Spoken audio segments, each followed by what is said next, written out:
The basement was freezing. The screen of my old iPhone 12 glowed, its white light stinging my eyes. The group chat name, Exit Strategy, on the screen felt like a nail digging into my vision. I stared at the message my husband Brian had sent. Swap the deed to the Seattle apartment to my brother's name, then convert the cash in the trust into Bitcoin.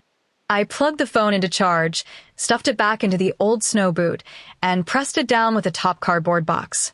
Standing there, I dusted off my hands. My heart was racing, but I didn't cry. I walked to the bathroom, splashed cold water on my face, and looked at myself in the mirror. Just then, Brian called out from the living room. "Honey, did you find the Christmas lights?" I also sorted out the tax documents. We might have to cut back this year. I tore off a paper towel to dry my face, pushed open the door, and walked out. Brian was sitting on the couch, holding a thick stack of forms. He wore those gold-rimmed glasses, looking as refined as ever. He was a company director, earning $300,000 a year. But now his expression was heavy. He sighed, handed me the forms, and furrowed his brow tightly. "Look, the company's dividends dropped by more than half this year. And that tech startup we invested in went bankrupt. Honey, we owe the bank a huge loan now. If we don't sell this house, we might not even be able to make next month's mortgage payment," Brian said, rubbing his temples, looking exhausted. Half an hour ago, I would have walked over, hugged him, and said it was okay. But now, I just stared at his hands resting on his knees. Those hands were subtly adjusting the angle of the forms, trying to hide a certain number at the bottom. I knew he was acting. In the group chat, he said he'd use investment failure as an excuse to drain all our money. So, what do?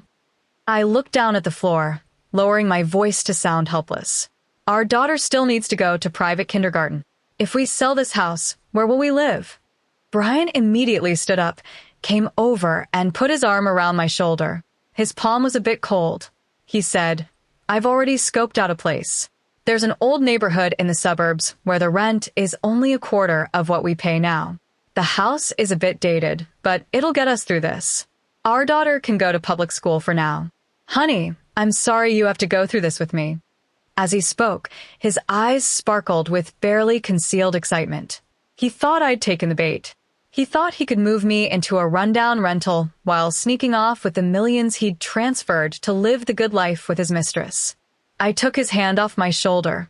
I turned to face him, looked him straight in the eyes, and said very seriously, "Okay, Brian, since the company's in trouble, let's sell everything valuable, not just the house. Your BMW, my Porsche, and my diamond ring. We'll swap them all for the cheapest options. We'll save money together."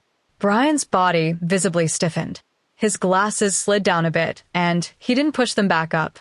He hadn't expected me to agree so quickly, let alone suggest selling the cars. In their plan, he was supposed to mortgage the BMW to his brother to keep it legally. The BMW probably won't sell for much, and I needed to keep up appearances at work, Brian stammered. "Your company is about to let you go, and you're still worried about appearances?" I cut him off, walked to the entryway, and grabbed the car keys. "I'll contact a used car dealer first thing tomorrow. If we're going to live frugally, let's do it all the way. Brian, let's start packing now." I frantically searched for boxes around the house. I yanked the Bose speakers, the expensive coffee machine, and all his designer suits out of the closets, throwing them heavily onto the floor. Brian stood nearby, staring at the mess of luxury items, his face turning ugly. He wanted to stop me, but he couldn't find an excuse, since he'd just said we were about to go bankrupt. That night, I didn't sleep a wink. I packed things one by one, slowly emptying the massive villa. Brian had no choice but to help me move boxes, and his palm got a red mark from the rough tape. As he watched the high-end furniture he could have secretly shipped away being listed cheaply online, his mouth twitched uncontrollably. He knew he'd shot himself in the foot, but he forced a smile and said, "Honey, you're so thrifty." The next morning at dawn, the used car dealer drove both of the good cars away. All that was left in the yard was a beat-up old Ford pickup with peeling paint.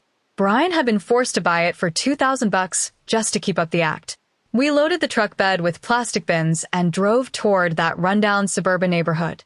The car kept making weird creaking noises, and black smoke poured out of the tailpipe. Brian gripped the steering wheel, his face tense. The new rental was on the top floor of a 3-story old apartment building. The hallway reeked of mildew and cheap onions. The paint was peeling off the walls, exposing the gray concrete underneath. Brian walked ahead, carrying a big box. The soles of his designer leather shoes squeaked on the creaky wooden stairs, looking completely out of place. When he pushed open the chipped security door, a giant cockroach suddenly crawled out from the gap and scurried right over his shoe. Brian let out a yelp and dropped the box, sending clothes scattering everywhere. His glasses nearly fell off too. "Damn it," he muttered under his breath, sweat beading on his forehead. He frantically stomped at the cockroach, but it had already disappeared into a crack in the floor. I walked over, bent down, and picked up the clothes one by one. I handed him a shirt that had gotten dusty and said with a smile, "Brian, don't get mad. This place is shabby, but it's only $800 a month. We can use the money we saved to pay off your debt. Didn't you say that as long as we're together as a family, we can get through anything?" Brian looked at me, his lips twitching. Finally, he managed to force an extremely ugly smile. He reached out and took the dirty shirt, his fingers trembling slightly. He thought this was just a short stop in his escape plan. But he had no idea that this rundown top-floor apartment was only the first step I had set for him. Starting today, I would make him fully experience the pain of falling from his social class. Brian stood in the middle of the living room with its chipped paint, took off his suit jacket, and hung it disdainfully on a wooden chair, missing one leg. The chair wobbled, letting out a harsh scraping sound. He walked to the window, reached out, and tugged at the dusty old curtain, only to get a smear of black grime on his hand. He wiped it vigorously on his pant leg, his mouth pulling downward, the muscles in his face twitching uncontrollably. "Honey, this place is really filthy," Brian said, picking at the dirt under his fingernails while pulling out his latest iPhone from his pocket. His thumb flew across the screen, his eyes darting rapidly. I came out of the kitchen holding a plastic broom that was shedding bristles. I shoved the broom into his hand, wiped the sweat off my forehead with a rag, and said with a smile, "Brian, we're broke now. The money from selling both cars was just enough to cover your first loan payment. Tonight we need to repaint the walls, or our daughter will start coughing when she moves in tomorrow." Brian gripped the broom handle, his knuckles turning white from the pressure. He wanted to throw the broom away, but he held himself back. He forced a smile and nodded, saying, "Yeah, you're right, honey. I'll sweep the floor. You take a rest." He swiped the broom around the floor half-heartedly, but his eyes never left his phone.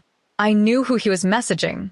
Taking the chance to go to the bathroom to wash the rag, I leaned against the door and pulled out the other phone hidden in my apron pocket. That old iPhone 12 I had dug out from the snow boots in the basement was receiving Bluetooth sync data. The screen lit up, and a new message from Brian popped up in the group chat titled, "Exit Strategy." He wrote to his brother, "I moved that stupid woman into the crappy apartment on Redwood Street today. All the good furniture and cars got sold by her, and I lost a chunk of cash. But no worries, she's totally convinced I'm broke now. The apartment in Seattle, get the transfer done by Monday. Also, move all those bitcoins into the cold wallet under your name. Once I take leave from work, I'll file for divorce and leave her with that brat to rot in this dump for the rest of her life." His brother quickly replied with a thumbs-up emoji. I stared at every word on the screen and tucked the phone back into the bottom of my apron. I turned on the faucet, letting cold water run over my fingers. The water was icy, clearing my mind. He wanted to leave me with nothing, to abandon me and our daughter in this crime-ridden neighborhood.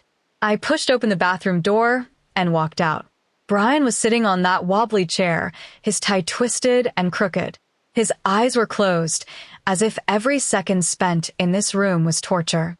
"Brian, we can't keep living off what we make selling cars."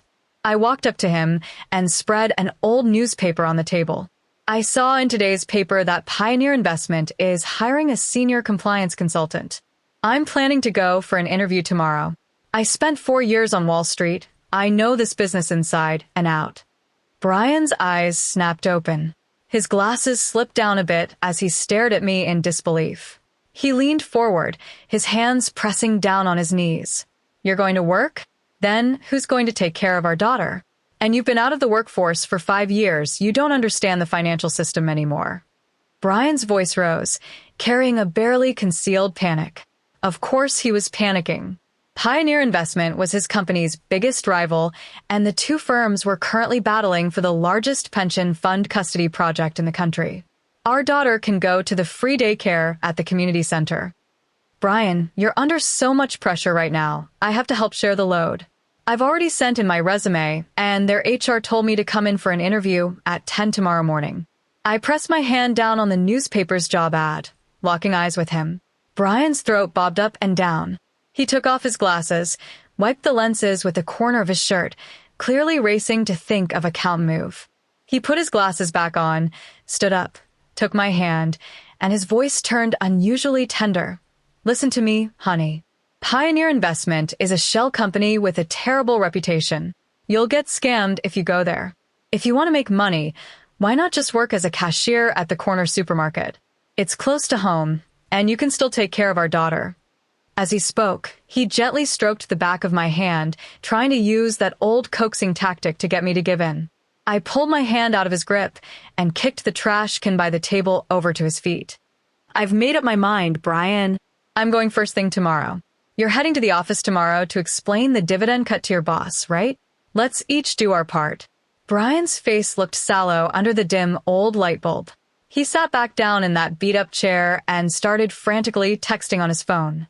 That night, we lay on the moldy-smelling mattress without saying a word. The only sound in the room was the loud hum of the old refrigerator. Brian thought I was asleep. He quietly turned over, his back to me, and dimmed his phone screen to the lowest setting. The old iPhone 12 under my pillow vibrated once. I squinted to see. Brian was chatting with his mistress. She sent a voice message, her voice sharp and complaining.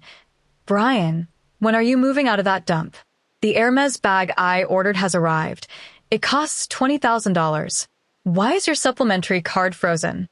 Brian typed back, my wife is going for an interview at Pioneer tomorrow. If she gets in, she might find out about the joint accounts between our two companies. I have to go back to the office tomorrow and destroy the last tax document for the Seattle property. Hold off on the bag for now. Once I get that Bitcoin, I'll take you to buy a sports car. I lay in the dark, staring at the peeling ceiling above me. Brian thought he was still in control, that tomorrow's interview was just a pointless attempt on my part.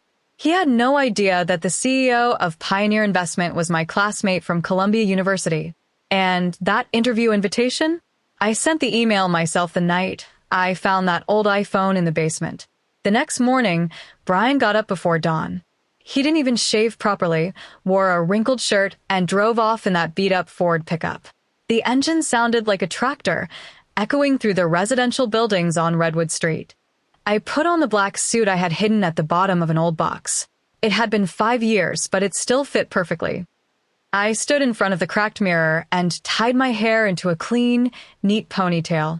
At exactly 10 o'clock, I walked into the Pioneer Investment Building. The receptionist saw my name, immediately stood up, and escorted me to the CEO's office on the 36th floor. My old classmate Leo was sitting in front of the massive floor-to-ceiling windows. When he saw me come in, he stood up and gave me a hug. Amy, is what you said in your email true? Is that guy Brian really using shell companies to transfer assets? Leo handed me a document, his expression serious. I took the file and sat down directly in the office chair. I opened the first page. It was full of Brian's company's financial statements from the past year.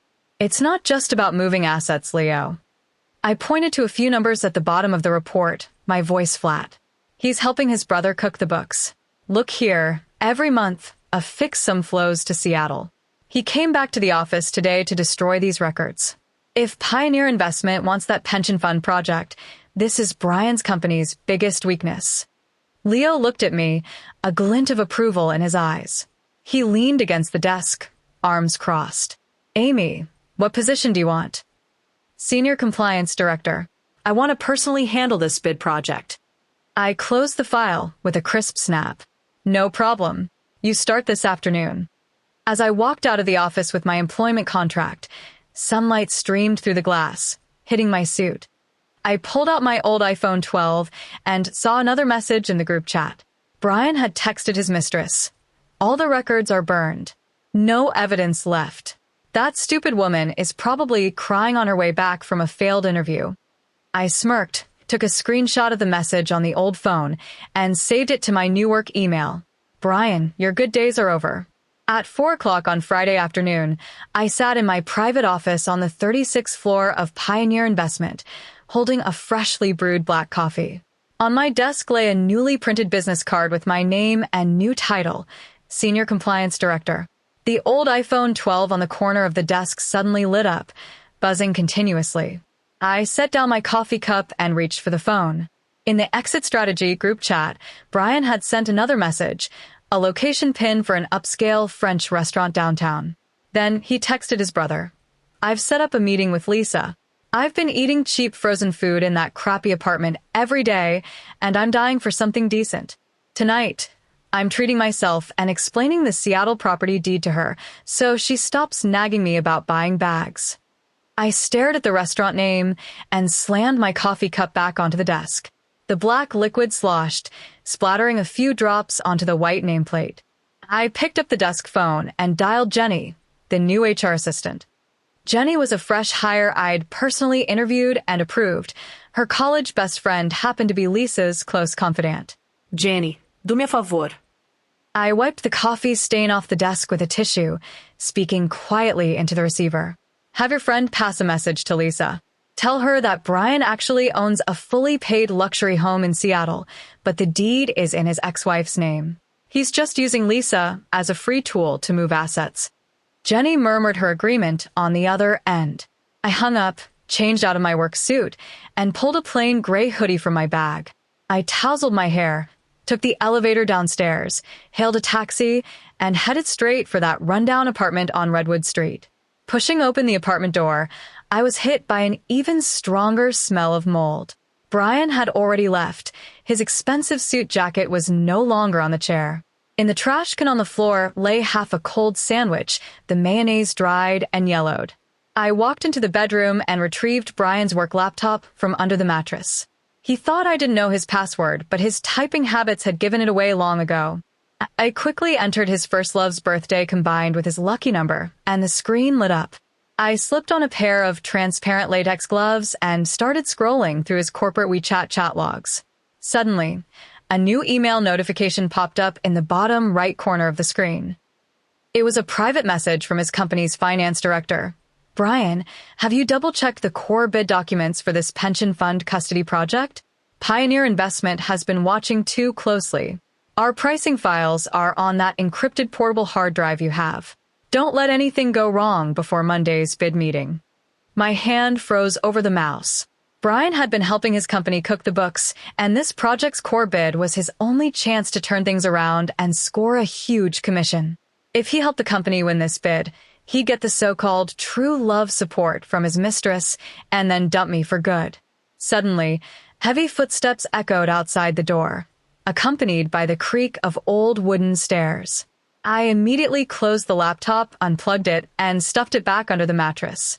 I yanked off the latex gloves, shoved them in my pocket, and hurried to the old sofa in the living room, sitting down and grabbing a random, outdated gossip magazine.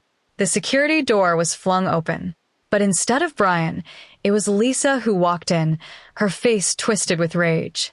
She was wearing a pair of designer heels splattered with mud and carrying an old Chanel handbag. As soon as she entered, she fanned the air in front of her nose with her hand, staring at the water stains on the floor with disgust.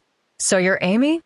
Lisa clicked her heels over to me, looking down at me from her height, her hands gripping the strap of her purse tightly. I put down the magazine I was holding, stood up from the sofa, and deliberately tugged at my faded, washed-out hoodie, putting on a look of shock and fear. Yes, I'm Amy. And you are? Brian's not home.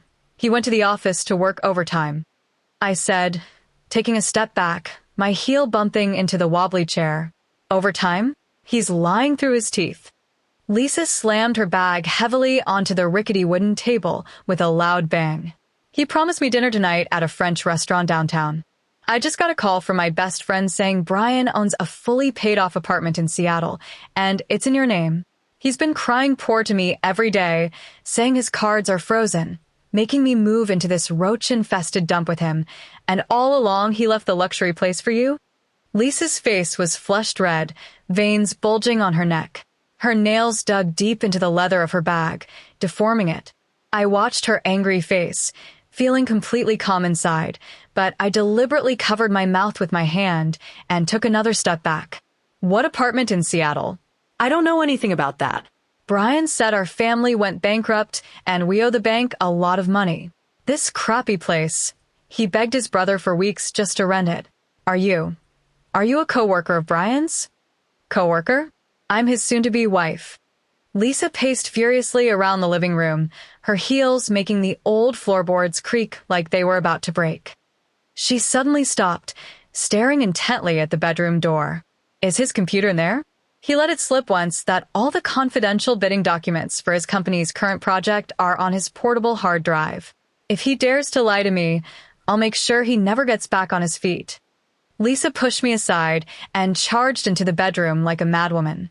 She yanked all the old blankets off the bed and started frantically searching. I stood in the middle of the living room, watching her back coldly. Brian thought he could string along two women with a non-existent luxury apartment, using lies to launder all his assets. Now, the woman sleeping beside him had turned into a gun aimed at his head. In the bedroom, Lisa threw pillows and clothes everywhere. Finally, she pulled the black portable hard drive out from under the mattress. She gripped it tightly, her nails scraping against the plastic casing with a harsh sound. She turned around, her eyes wide, and said to me, "Listen up, Amy. If Brian doesn't explain the ownership of that Seattle apartment tonight, I'm taking this hard drive. It has the bidding documents his company is most afraid of losing. I'm going to make him pay for lying to me." I deliberately shrank my neck, clutching the hem of my hoodie with both hands, and shuffled a few steps toward the living room. In a stammering voice, I said to her, This is Brian's work stuff. Lisa, if you take it, Brian will lose his mind. We're already broke. He can't afford to lose his job." Lisa let out a cold laugh, clicked her heels, and stormed out of the bedroom. She grabbed the old bag from the table and shoved the hard drive deep into the inner lining. While zipping it up, she said to me, "What do I care if he loses his mind? He deserves it. He made me live in this roach-infested dump while he kept the luxury apartment for you. Tonight, I'll wait for him at the restaurant and see how he explains himself." Lisa slammed the security door shut with a bang, and the sound of her hurried footsteps descending the stairs echoed in the hallway. I stood in the empty living room, releasing my grip on the hem of my hoodie. I walked to the window and watched Lisa rush into a taxi. I pulled out my old iPhone 12 from my pocket. The screen showed that Brian had already arrived at that French restaurant. Without wasting any time, I took my work laptop out of my bag and set it on the rickety wooden table. I sent an encrypted message to Leo. "The mistress has taken the hard drive. She's on her way to meet Brian now. We can start step 2. 5 minutes later, Leo sent a modified file to my email. It was a fake bid document that looked exactly the same on the surface, but the core pricing was a full 30% higher than the original. If Brian used this bid, his company would be eliminated in the first round for being too expensive. I downloaded the fake bid documents onto my phone. I need to swap this fake bid into Brian's hard drive. But I ran into a problem. I originally thought Lisa would directly confront Brian with the hard drive, giving me a chance to swap the files while they argued. However, my old iPhone 12 suddenly received a group message from Brian's brother. His brother posted in the Exit Strategy group, "Brian, there's a problem with the property transfer for that house in Seattle. The tax bureau is investigating the source of that Bitcoin. You need to send me a copy of your company's core client list before Monday's bid so I can use it as proof of cash flow. Otherwise, this house might get frozen." Brian immediately replied, "Damn it, the core client list is on my work hard drive. Lisa just called me and said she took the hard drive. She's heading to the restaurant. She seems to know about the Seattle house. Bro, come to the French restaurant downtown right now. We'll meet in the parking lot. We absolutely cannot let her take the hard drive." It doesn't just have the bid documents, but also our company's confidential client list. I stared at the message and tapped my fingers heavily on the desk. Things got complicated. Brian's brother was also coming to the restaurant. If the two of them teamed up to snatch the hard drive from the mistress, Brian would check the files on the spot, and it would be very hard to swap in my fake bid without being discovered. I immediately closed my laptop and stuffed it into my backpack. I ran downstairs and got into my old Ford pickup truck that belched black smoke.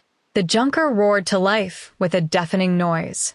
I floored the gas pedal and headed toward the French restaurant downtown. Half an hour later, I parked the beat-up pickup in the open parking lot across from the French restaurant. Through the restaurant's huge floor-to-ceiling windows, I saw Brian and Lisa sitting at a table by the window.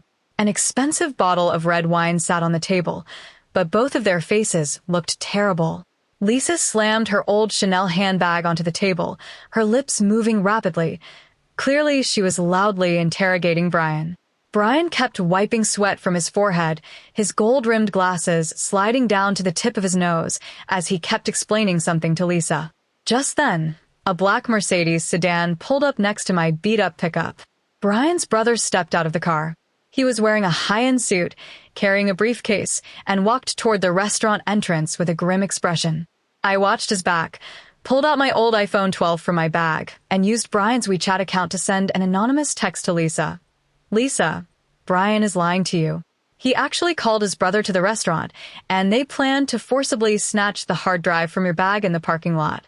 His brother has a fake waiver of property rights in his briefcase, intending to force you to sign it.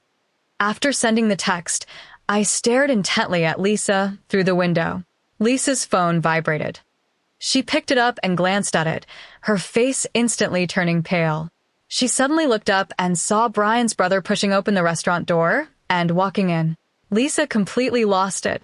She jumped up, grabbed the red wine glass from the table, and threw the entire glass of wine in Brian's face. The deep red liquid dripped down his glasses and shirt, looking utterly ridiculous. Brian, you liar. You actually brought your brother to deal with me. Lisa shouted, her voice loud enough that even I, standing outside, could faintly hear it. The waitstaff and customers in the restaurant all turned to stare at them. Just as Brian's brother reached the table, Lisa, in her high heels, viciously swung her handbag at his face. The zipper on the bag caught the corner of his mouth, and blood immediately seeped out. The whole place erupted into chaos, and security guards rushed over to break up the fight. Brian wiped the red wine off his face, shouting, "Lisa, you're crazy," while trying to grab the handbag. In the chaotic scuffle, the Chanel bag fell to the floor, spilling out lipstick, a mirror, and the black portable hard drive, which rolled under a nearby empty table. Everyone's attention was on Brian, his brother, and Lisa as they wrestled with each other. I pulled down the hood of my sweatshirt, lowered my head, and quickly pushed open the restaurant's side door to slip inside. Using the chaos as cover, I circled around to the empty table. I crouched down and grabbed the black portable hard drive. I pulled out my phone from my pocket and quickly connected it to the hard drive with a data cable. A transfer progress bar appeared on my phone screen. I rapidly clicked to replace the files. The file containing the fake bid documents began overwriting the original bid documents. My heart was pounding as I stared at the percentage on the screen. 50%, 70%, 90%. At that moment, Brian's voice rang out nearby. "Where's the hard drive? Lisa, what did you do with it?" He was wiping red wine off his face, bending down and searching the floor. The progress bar finally hit 100%. I yanked out the data cable and tossed the portable hard drive back under the table as it was. I stood up, kept my head down, grabbed a dish rag from a nearby cart to pose as a waiter, and slipped out quickly through the side door. Just as I left the dining room, I heard Brian's brother from inside. "Found it. Right here." I got back into my beat-up pickup truck and shut the door. My palms were soaked with sweat. I watched through the restaurant window as Brian, his hands trembling, clutched the portable hard drive to his chest like it was his only lifeline. He had no idea that the core files on that drive had been completely swapped out by me. At 8 o'clock on Monday morning, the third-floor auditorium of City Hall was packed. The crystal chandelier overhead cast a cold, gleaming light across the marble floor. The bidding conference for the nation's largest pension fund custodial project was about to begin. Brian wore his slightly faded blue shirt and a stiff, washed-out gray tie. He sat behind a long wooden table, gripping that black portable hard drive tightly. His brother sat next to him, constantly wiping the dried blood scabs at the corner of his mouth, wounds from Friday night when Lisa's purse zipper had caught him. Brian's boss, a chubby bald man, paced back and forth in front of the table. Glancing at his watch, he patted Brian on the shoulder and said, "Brian, it's all on you this time. Land this project, and the company's second-half dividends double. That supervisor position of yours can become a partnership." Brian plugged the hard drive into the side port of the work computer, and a green transfer success icon popped up on the screen.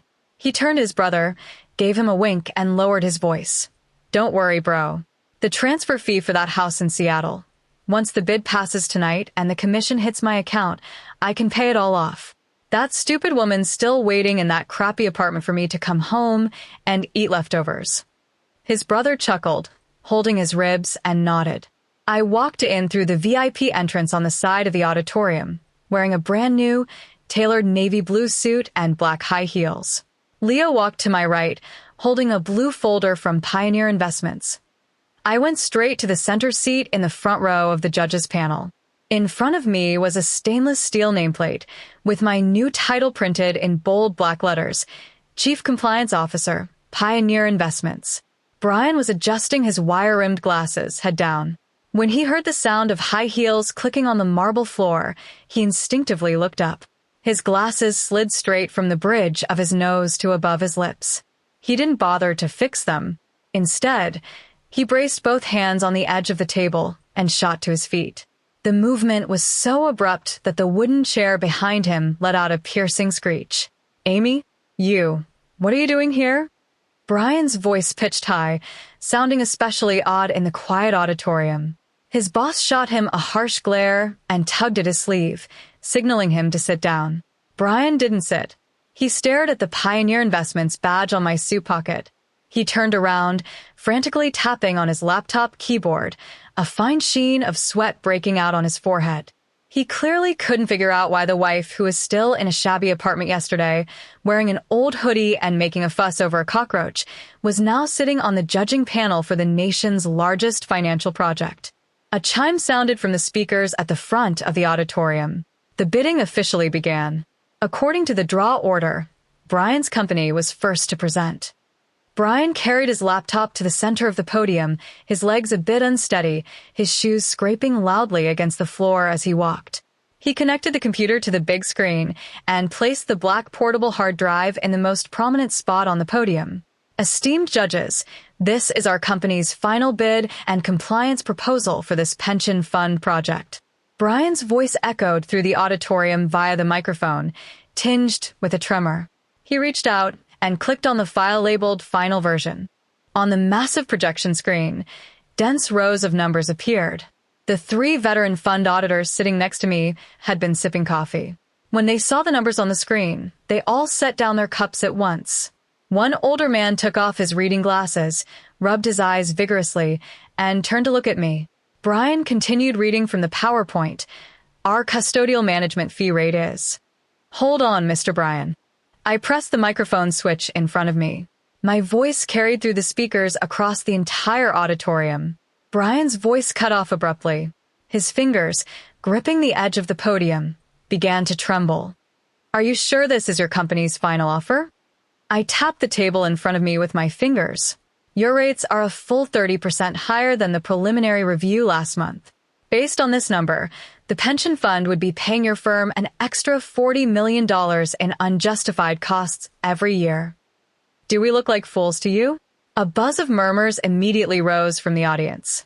Brian's boss shot up from his chair, his face red from the base of his neck all the way to his bald scalp. He stormed up to the podium, snatched Brian's laptop away, and stared at the screen. This can't be. The file has been tampered with." Brian frantically grabbed back the mouse and clicked wildly on the screen. He yanked out the black external hard drive, plugged it back in, and shouted incoherently, "The original file isn't this." Someone swapped my hard drive. Lisa.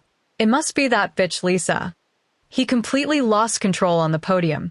His tie was pulled askew, and the top button of his shirt popped off. He pointed at me in the audience and yelled, "It's her. Boss, it's Amy. She stole my trade secrets." "Enough, Mr. Bryan. Please leave the podium."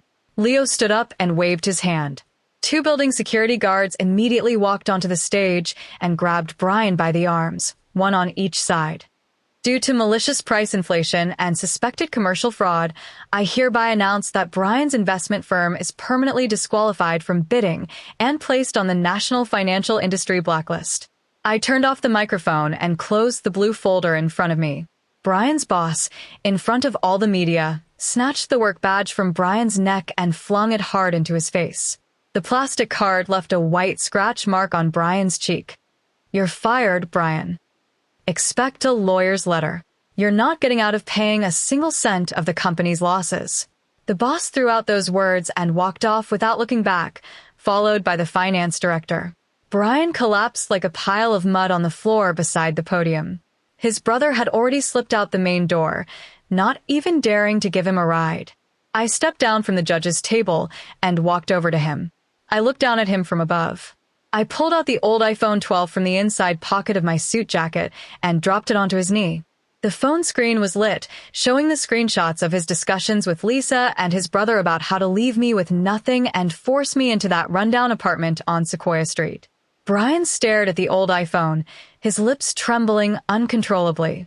He finally understood what he had missed that night in the basement. Bryan held the old iPhone 12 in both hands, his fingers swiping frantically across the screen.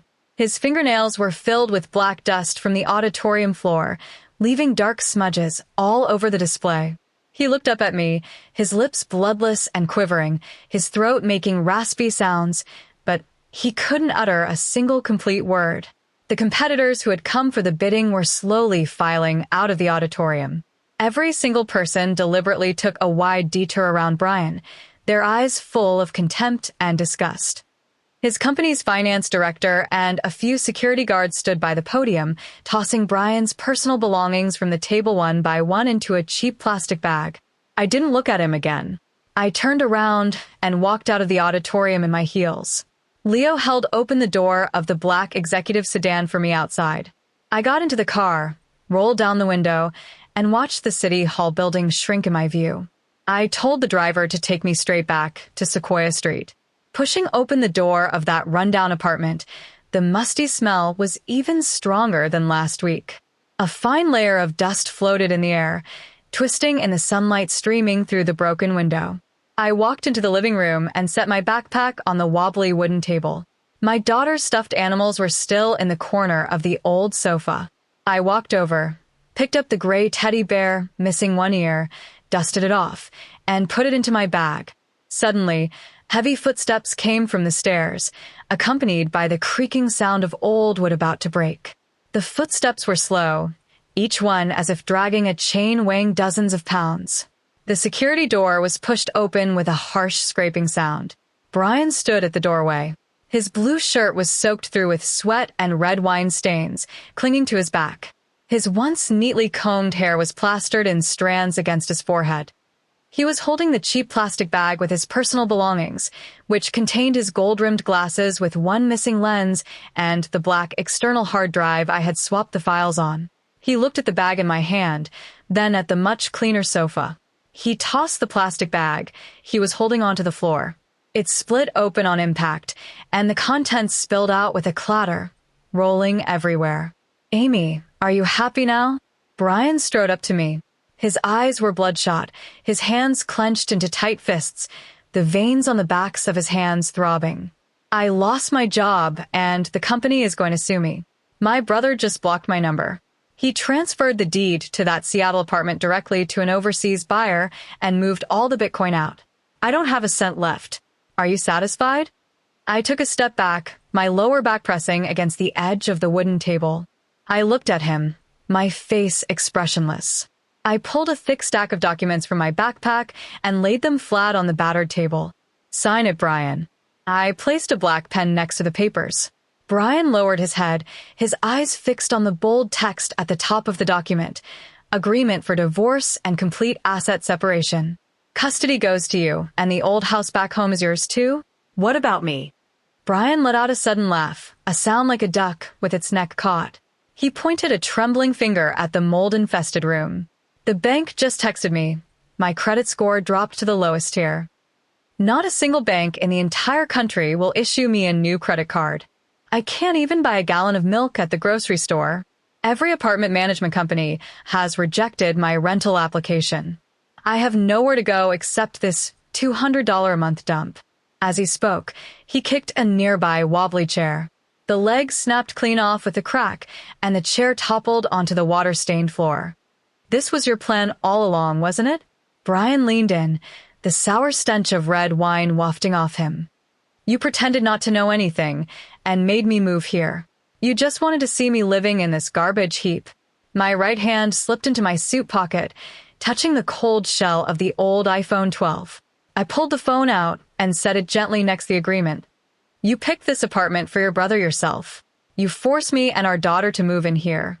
Back then, you told your brother on WeChat that this was the perfect place for us to live out our lives at the bottom.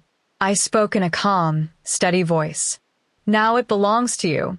I've already paid the rent for 3 months in advance, enough time for you to wait for the court summons. Brian stared at the old iPhone 12, his gaze flickering between the phone and the pen. His chest heaved violently. Sweat dripped from his chin onto the white paper of the agreement, blurring the words, voluntarily waive all custody rights, into a smudged ring. A car horn sounded from outside. Leo was already waiting for me downstairs. Brian gritted his teeth, producing a grinding sound. He knew he had no way out. Tomorrow, the company's legal team would deliver a lawsuit demanding millions in damages to this address. If he didn't sign, he'd not only be saddled with all the debt, but also have to fight a losing battle against the legal department of Pioneer Investments with his credit completely destroyed.